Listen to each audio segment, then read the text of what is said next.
Hello guys, मैं हूं सनी और आप देख रहे हैं हार्डवेयर माना। तो पिछले कुछ समय से मैं यूज़ कर रहा हूं Realme का 9 Pro Plus। 25,000 रुपीज़ के अंदर मेरे नए स्मार्टफोन की तलाश में मेरे पास बेसिकली 3 ऑप्शंस थे। OnePlus का Nord CE2, Realme का 9 Pro Plus या फिर Xiaomi का 11i Hypercharge। अब इन तीनों में से मेरी फाइनल चॉइस थी, जैसे आप देख रहे हैं, Realme। तो इस वीडियो में मैं आपके साथ शेयर करूंगा इस फ़ोन के साथ मेरे एक्सपीरियंस के बारे में, आपको बताऊंगा क्या थी अच्छी चीज़ें, क्या थी बुरी चीज़ें, और साथ ही कंपेयर करूंगा इसके कैमरा को iPhone 12 के अगेंस्ट। तो बिना किसी देर के लेट्स बिगिन।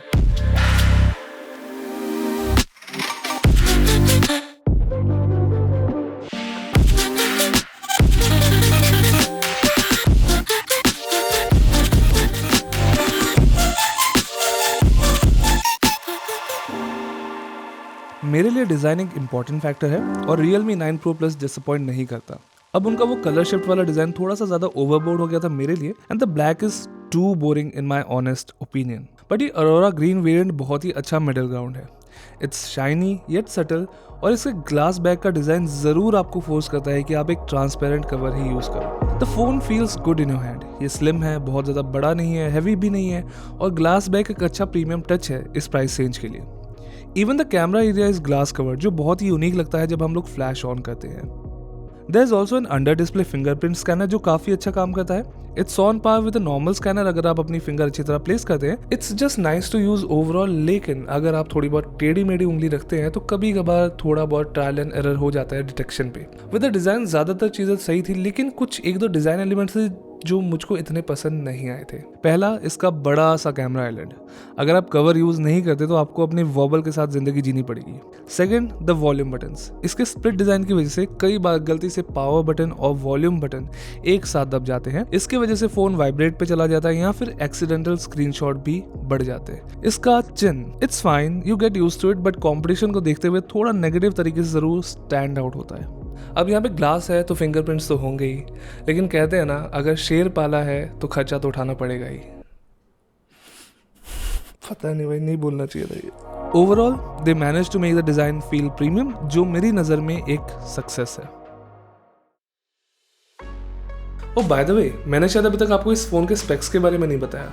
वेल, ये रहे सारे स्पेक्स फ़ोन के, और यहाँ पे ऑलमोस्ट हर इंपॉर्टेंट फीचर मौजूद है, even including the headphone jack. इसी क्वालिटी के बारे में स्पेसिफिकली आगे जाके बात करूंगा, लेकिन there is one important thing missing here. It's the micro SD card. अगर आपका शौक है कि आप अपने फ़ोन पे ऑफलाइन मूवीज़, म्यूज़िक या फिर वीडियोज़ वगैरह स्टोर करना चाहते हैं, या फिर आप व्हाट्सएप पे बहुत सारा मीडिया स्टोर करना चाहते हैं, तो यस, उस केस में आपको लॉन्ग टर्म में ये स्टोरेज कम पड़ेगी। थोड़े स्पेसिफिक फीचर्स की बात करें तो यहाँ एक 6.43 इंच 90 हर्ट्ज का सुपर एमोलेड पैनल है जिसकी क्वालिटी अच्छी है। श्योर, Xiaomi में 1200 निट्स की डिस्प्ले है, जो अच्छी बात है, बट मैं एक इंट्रोवर्ट हूँ और मैं बाहर धूप के नीचे नहीं घूमता इतना, तो ये 600 निट्स मेरे लिए काफ़ी है। Coming back to the display, यहाँ हर बेसिक डिस्प्ले फीचर सपोर्ट है, like HDR10, Widevine L1 support, proper colour profile modes etcetera. Colours अच्छे हैं, व्यूइंग एंगल्स अच्छे हैं, शार्पनेस भी ठीक है, एंड एमोलेड का कॉन्ट्रास्ट रेशियो तो आप जानते ही हैं। ये डिम भी काफ़ी ज़्यादा हो जाता है। लाइक अगर आप मेरी तरह एक निशाचर प्राणी है तो आप समझ सकते हो कि लो ब्राइटनेस कितनी ज़रूरी है। सब कुछ कंसिडर किया जाए तो ये panel properly A grade panel है। और अब बात करते हैं कमरे में रखे हुए हाथी की। नहीं, मैं अपनी बात नहीं कर रहा, मैं बात कर रहा हूँ उस 90 हर्ट्ज वाली स्क्रीन की। अब देखो, 120 हर्ट्ज वाली डिस्प्लेज बिल्कुल स्टैंडर्ड बन चुकी है अक्रॉस द मार्केट, और बंदे के चाहे 33 नंबर आए ना आए पेपर में, लेकिन 120 हर्ट्ज वाली स्क्रीन ज़रूर चाहिए। विश ज़रूर करता कि इसमें भी 120 हर्ट्ज होती, अच्छा रहता, लेकिन मैं सच बताऊँ, मुझे 90 हर्ट्ज से कोई कंप्लेन नहीं है। और ये screen actually auto refresh rate भी सपोर्ट करती है, और हमारे टेस्टिंग में ये 30 हर्ट्ज तक नीचे चली गई, लेकिन वो बहुत ही रेयर सिचुएशन में है। लेकिन because of the auto setting ये बैटरी सेविंग में ज़रूर हेल्प करती है। There's also stereo speakers here which honestly sounds really good. यहाँ मिड्स काफ़ी अच्छे हैं, तेज़ वॉल्यूम से भी कोई डिस्टॉर्शन नहीं, और लेफ्ट और राइट सेपरेशन भी काफ़ी अच्छी थी। ये रहा एक comparison with the Poco X3 Pro।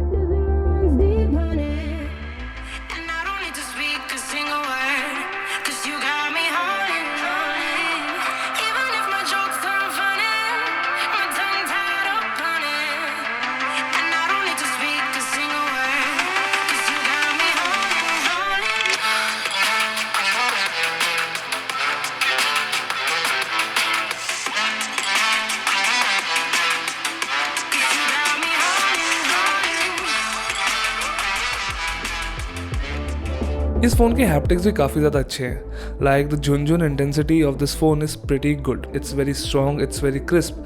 लेकिन अगर आप फ़ोन को पॉकेट में रखते हैं तो कई बार मैंने अपनी कॉल्स वगैरह मिस की बिकॉज वाइब्रेशन इतनी स्ट्रॉन्ग नहीं थी पैंट्स वगैरह के थ्रू। तो ये ज़रूर आपको ध्यान रखना पड़ता है इस फ़ोन के लिए। कनेक्टिविटी के मामले में मुझे कोई इशू नहीं हुआ, वाईफाई रिसेप्शन अच्छी थी, GPS एक्यूरेसी में भी कोई प्रॉब्लम नहीं थी, like it's up to 1 meter accurate. So ये फ़ोन डायमेंसिटी 920 5G के साथ आता है, यानी इसका मतलब है कि ये 5G सपोर्ट करता है और इसकी 5G की रिसेप्शन कमाल की है। सीधा भगवान को कॉल जाती है और जो रिसीवर की आवाज़ है वो सीधा दिल तक पहुंचती है। ऐसा कुछ नहीं है, मजाक कर रहा हूँ। जब 5G आएगा तब ये 5G के 5 बैंड सपोर्ट करेगा, जो टेक्निकली थोड़ा सा कम है, लेकिन रियलमी बोल रहा है कुछ प्रॉब्लम होनी नहीं चाहिए। तो जब 5G आएगा तब देख लेंगे। बहुत अच्छा। अगर मैं गलत नहीं हूँ, ये फ़ोन अपने प्राइस रेंज में अकेला एक ऐसा फ़ोन है जो out of the box Android 12 के साथ आता है, जो मेरे ख्याल से बहुत ही शर्मनाक बात है बाकी हर मैन्युफैक्चरर के लिए। बिकॉज एंड्रॉयड 12 को लॉन्च हुए कितना टाइम हो गया, मेरे ख्याल से 6-7 महीने से ज़्यादा हो चुके ऑलरेडी। अब मैं यहाँ पे रियलमी UI को एक्सप्लेन करने नहीं बैठूंगा बिकॉज मुझसे कई ज़्यादा बेटर काम ऑलरेडी कई लोग कर चुके हैं। बट कंक्लूजन में it's better than MIUI and overall performance has been pretty smooth, at least for this particular model. Apps launch करते हुए कभी स्लो डाउन नहीं हुआ या ऐप स्विचिंग वगैरह करते भी कोई प्रॉब्लम नहीं हुई। It's a great UI to customise for faster app access and actions. यहाँ कस्टमाइजेशंस के लिए भी काफ़ी ज़्यादा ऑप्शंस है, but they are normal level. मतलब अगर आप किसी कस्टम रोम से कंपेयर करेंगे तो यस आप डिसअपॉइंट जरूर होंगे, लेकिन किसी नॉर्मल पर्सन के लिए काफ़ी ज़्यादा है। Because of the Dimensity 920 90 hertz की सेटिंग पे भी एनिमेशन या स्क्रोलिंग कभी भी जिटरी नहीं लगी। ओके, मैंने थोड़ी सी ज़्यादा तारीफ़ कर दी यहाँ पे, लेकिन यहाँ पे हर चीज़ परफेक्ट नहीं है। यहाँ पे कुछ ऐसी चीज़ें हैं जो इम्प्रूव डेफिनेटली की जा सकती है, या फिर ऐसे कुछ बग्स है जिनको भी ठीक करने की ज़रूरत है, या फिर कुछ ऐसी विशेज़ है मेरी जो मैं चाहता हूँ यहाँ पे इम्प्लीमेंट हो। लिस्ट काफ़ी लंबी है तो ध्यान से सुनना। यहाँ ऐप्स की मेमोरी मैनेजमेंट थोड़ी सी बेटर हो सकती थी। कुछ ऐप्स जल्दी मेमोरी से रिफ्रेश हो जाती है, बट दूसरी तरफ ऐप्स 2 दिन बाद भी आप उसे स्टेट से रिट्रीव कर सकते हैं। आपके यूसेज पे डिपेंड करेगा कि आपको यहाँ कैसी मेमोरी मैनेजमेंट का एक्सपीरियंस मिलता है। दूसरी चीज़, YouTube के ऑफिशियल ऐप पे 4K वीडियोस में फ्रेम ड्रॉप था, एंड अगर आप 4K वीडियो प्ले करते हैं, स्क्रॉल करते हैं, तब भी चीज़ें स्लो डाउन हो जाती है। ये चीज़ पोको X3 Pro जैसे फ़ोन से भी होती है, बट यहाँ थोड़ी सी ज़्यादा नोटिसेबल है। There was some slight delay जब भी हम वाईफाई कनेक्शन सेलेक्ट करने के लिए क्विक सेटिंग्स खोलते हैं। It's very minor but I notice it every time. Always on display और एज लाइटिंग ने स्ट्रेट अप काम करना बंद कर दिया after the first day update, और कुछ लोग रिपोर्ट कर रहे थे उनके फ़ोन में अभी भी काम कर रहा था। So maybe it is model specific. अगर लैंडस्केप पे रोटेट करते हैं फ़ोन को तो स्टेटस बार का साइज बहुत ज़्यादा बड़ा रहता है, विच इज़ रियली ऑनेस्टली डम। ये पॉइंट थोड़ा सा पर्सनल होने वाला है। जो डिस्प्ले साइज ऑप्शन है काफ़ी लिमिटेड है by default, like it's either too small और टू बिग। मैंने डेवलपर ऑप्शन से सेट किया था, but should have more options by default. Number of audio steps यहाँ सिर्फ 16 है, जो काफ़ी कम है। आई थिंक लाइक एक लेवल से दूसरे लेवल पे जंप करना पर वॉल्यूम काफ़ी ज़्यादा चेंज होती है, which is not ideal. At least 20 steps वाला ऑप्शन ज़रूर होना चाहिए यहाँ पे। Bloatware, it's a big problem. यहाँ बहुत सारे ब्लोटवेयर ऐप्स मौजूद है और आप इनको डिसेबल कर सकते हैं, अनइंस्टॉल भी कर सकते हैं, लेकिन मेरे जैसे लेजी बंदे के लिए आसान काम नहीं है। अब थोड़ी सी बात करते हैं ऑडियो की, because I like good audio. तो यहाँ हेडफोन जैक है, जो अपने आप में ही बहुत बड़ी बात है। As for the sound quality it's good. In terms of quality यहाँ साउंड स्टेज और डायनामिक्स किसी डेडिकेटेड डोंगल डैक से लिमिटेड है, but it's 90% of the quality है। और कई सारे नॉर्मल यूजर्स को ब्लूटूथ वगैरह पे या फिर सिंपल ईयरफोन्स में एक्चुअली कोई फर्क नहीं पता चलने वाला। यहाँ एक 4500 mAh की बैटरी है with 60 watt fast charging. Actually box में आपको 65 वॉट का चार्जर मिलता है, लेकिन ये फोन सिर्फ 60 वॉट तक की वो सुपर डार्ट फीचर सपोर्ट कर सकता है, which was odd. Like 5 what they तो क्या आपका एक्स्ट्रा जाता। So it's a fast charger and approximately her 10 minute में 30% चार्ज करता है। वैसे आपको हर बार फोन चार्ज करने की जरूरत नहीं पड़ेगी, बिकॉज इसकी बैटरी लाइफ अच्छी है। लाइक नॉर्मल यूज में पूरा एक दिन आराम से निकल जाता है, और 2 दिन भी निकाल सकते हो आप अगर थोड़ा सा कंजर्वेटिव रहोगे अपने सेटिंग्स के साथ, अपने यूज के साथ। मुझे 90 हर्ट्ज की सेटिंग में भी आराम से ऑलमोस्ट 7 घंटे का स्क्रीन ऑन टाइम मिल रहा था, which I would consider pretty good for battery of this size. Finally बात करते हैं कैमरा की, which was the unique selling point of this phone and एक इंपॉर्टेंट रीजन जिसकी वजह से मुझे इसको Xiaomi के ऊपर परचेज करना पड़ा। तो यहाँ 3 कैमराज हैं। एक 50 मेगापिक्सल का सोनी IMX766 वाला मेन सेंसर, एक 8 मेगापिक्सल का अल्ट्रा वाइड एंगल और एक 2 मेगापिक्सल का sorry I mean macro camera. यहाँ 4K 30p तक वीडियोस का सपोर्ट है। सेल्फीज के लिए यहाँ पे एक सोनी का 16 मेगापिक्सल का सेंसर है जो 1080p तक वीडियो सपोर्ट करता है। ये प्राइमरी कैमरा ऑब्वियसली इंपॉर्टेंट है बिकॉज ये एक हाई एंड सेंसर है जो इस प्राइस में नॉर्मली अवेलेबल नहीं होता। ये OIS भी सपोर्ट करता है, लेकिन इस पे एक डिबेट चल रही है कि क्या ये वीडियो में काम करता है या नहीं। Spoiler alert, it doesn't. चलो ज़्यादा टाइम नहीं लगाते और सीधा रिजल्ट्स की बात करते हैं। हम कंपेयर कर रहे हैं इसको iPhone 12 के कैमरा के साथ, which is completely justified because Realme ने भी इसको कंपेयर किया था Google Pixel जैसे डिवाइसेस के साथ। अब इस फ़ोन को यहाँ iPhone 12 को बीट नहीं करना, बस उसके पास पहुँचना है। स्टार्ट करते हैं मेन सेंसर से। पहली चीज जो आप नोटिस करते हैं वो है इसका ओवरऑल डार्कर एक्सपोजर और सैचुरेटेड कलर्स। अब ये हर जगह अच्छी नहीं होती, बट कुछ सीन्स में ये ज्यादा अट्रैक्टिव लगती है और आपके पर्सनल टेस्ट पे डिपेंड करेगा कि आपको कौन सा लुक ज्यादा अच्छा लगता है। एक चीज जो जरूर थोड़ी इंप्रूव हो सकती है वो है शार्पनेस। यहाँ फोटोज काफी शार्प है, इनफैक्ट थोड़ी ज्यादा ही शार्प हो जाती है और एक नेचुरलनेस खत्म हो जाती है। HDR परफॉर्मेंस भी थोड़ी सी बेटर हो सकती थी, यहाँ इसको एग्रेसिव होने में ज्यादा देर नहीं लगती। कुछ फोटोज में सब्जेक्ट के अराउंड एक अजीब सा हेलो बन जाता है जो इतना सुंदर नहीं दिखता, लेकिन ये HDR शैडोज में डिटेल्स मेंटेन करता है और हेल्प जरूर करता है और बहुत ज्यादा ब्राइट कंडीशंस में भी डिटेल्स मेंटेन करने में आसानी होती है। मेरे ख्याल से इस मेन कैमरे की परफॉर्मेंस काफी अच्छी है। For the price it's very strong performance, लेकिन इसका सबसे वीक पॉइंट है इसका कलर। यहाँ कलर डिटेल्स कम है।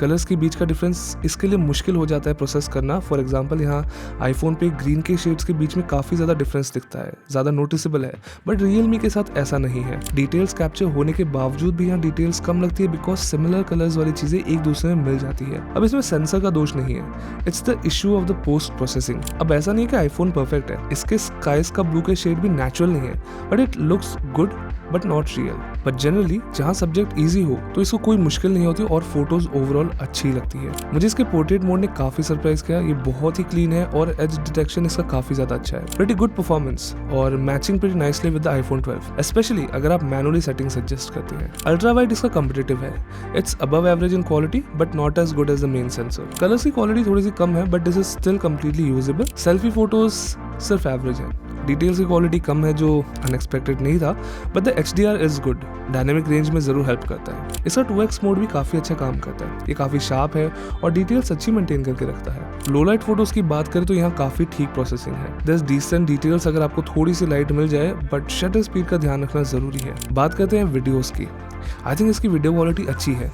यहाँ एक बड़े सेंसर का डेप्थ ऑफ फील्ड दिखता है और शार्पनेस भी काफी ठीक है, लेकिन वो कलर्स की ओवर सैचुरेशन हर जगह अच्छी नहीं लगती। मुझे वीडियो में इसका फोकस शिफ्ट और एक्सपोजर चेंजेस भी काफी ठीक लगा। ये काफी हद तक स्मूथ है और ज्यादा हंट नहीं करता और लाइट स्टेबल होने पर रिजल्ट्स अच्छे लगते हैं। लेकिन एक्सपोजर थोड़ा सा इवन हो सकता था। मिड टोन्स हर बार थोड़े से अंडर एक्सपोज लगते हैं, बट आप इनको किसी भी एडिटिंग ऐप से ठीक कर सकते हैं। ऑडियो भी जनरली ठीक है, बट इसके माइक हवा की आवाज बहुत ज्यादा पकड़ते हैं, बट ये Xiaomi के फोन्स की तरह पतला साउंड नहीं करता।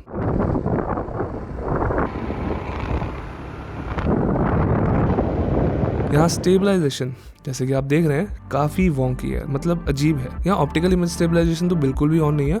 और एक दूसरी चीज़, सेंसर रीडआउट स्लो है तो कॉर्नर्स पे वॉवलिंग दिखती है तेज मूवमेंट्स पे, but generally for still subjects this will work perfectly fine. Selfie photos से ज़्यादा सेल्फी वीडियोज अच्छी है। यहाँ ठीक ठाक शार्पनेस है और एक्सपोजर भी जनरली अच्छा बना रहता है। डिटेल्स बहुत ज़्यादा नहीं है, बट फोटोज से तो बहुत बेटर है।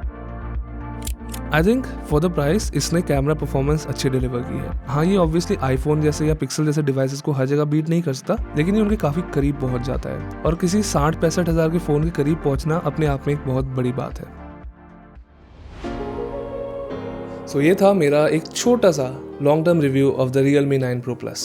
अब आपने नोटिस किया होगा कि मैंने इस वीडियो में ना ज़्यादा गेमिंग की बात की, ना ज़्यादा बेंचमार्क्स की बात की, बिकॉज आई थिंक उसके बारे में कई चैनल्स ऑलरेडी कई सारी बातें कर चुके हैं। और दूसरी चीज़, मैं वैसे भी अपने फ़ोन पे ज़्यादा गेमिंग नहीं करता, लेकिन अगर आप एक कैजुअल गेमर है तो आपको किसी भी गेम को खेलने में ज़्यादा कोई प्रॉब्लम नहीं होने वाली है। जब ये फ़ोन लॉन्च हुआ था तो कई लोग कह रहे थे कि ये ओवर प्राइस्ड है, कि इसका प्राइस जो है वो 20,000 रुपीज़ के अंदर होना चाहिए, और उनमें से कुछ लोगों में से मैं भी एक था। लेकिन सच बताओ तो जो आजकल की मार्केट कंडीशंस है या जो मार्केट सेगमेंट्स है या फिर जो कंपटीशन है उसको देखा जाए तो आप कुछ ज़्यादा कर नहीं सकते। बाकी इस फ़ोन ने अच्छा परफॉर्म किया फॉर द प्राइस। ओवरऑल एक बैलेंस फ़ोन है जिसकी बिल्ड क्वालिटी अच्छी है, इसका सॉफ्टवेयर भी फिलहाल तक ठीक है और एवरीडे टास्क में भी आज तक कोई प्रॉब्लम नहीं हुई। दूसरी तरफ जो कैमरा की परफॉर्मेंस है वो फिलहाल एक बहुत ही अच्छी पोजीशन पे है। मैं ये फ़ोन उन लोगों को ईजिली रेकमेंड कर सकता हूँ जो एक पावर यूज़र नहीं है और उनको एक सिंपल सा फ़ोन चाहिए। अगर आप एक ऐसे यूज़र है जो सीरियस गेमिंग करना चाहते हैं, हैवी बेंचमार्क्स रन करना चाहते हैं, या फिर बहुत ज़्यादा कस्टम रूम्स डालना चाहते हैं, या फिर आपको 4-5 दिन की बैटरी लाइफ चाहिए, then maybe this is not the best option for you. लेकिन अगर आपको एक ऐसा फ़ोन चाहिए जो एक अच्छा ओवरऑल एक्सपीरियंस प्रोवाइड करे with social media apps, multimedia या फिर म्यूज़िक वगैरह, तो ये मेरे ख्याल से एक बहुत ही सेफ चॉइस है। अब इस फ़ोन का कैमरा जितनी इसकी हाइप थी उतने लेवल तक तो डिलीवर नहीं कर पाया, लेकिन सही हाथों में और सही सेटिंग्स के साथ ये एक बहुत ही केपेबल परफॉर्मर है। अगर आप इस कैमरा को ऑटो मोड पे रख के ये दुआ करते हैं कि आपकी हर एक फ़ोटो बिल्कुल परफेक्ट आए, देन आप थोड़ा सा डिसअपॉइंट ज़रूर होने वाला है, बिकॉज रियलमी की करंट जो फोटो प्रोसेसिंग है या फिर जो कलर साइंस है वो इतनी मैच्योर नहीं हुई है। लेकिन मैं ये ज़रूर कहूँगा कि थोड़ी सी मैनुअल सेटिंग्स के साथ, रॉ मोड के साथ और थोड़े से कीमती समय के साथ आप इससे अच्छे रिजल्ट्स ज़रूर निकाल सकते हैं। So thank you guys for watching this video. मैं मिलूंगा आपको अगली बार। Till then, bye.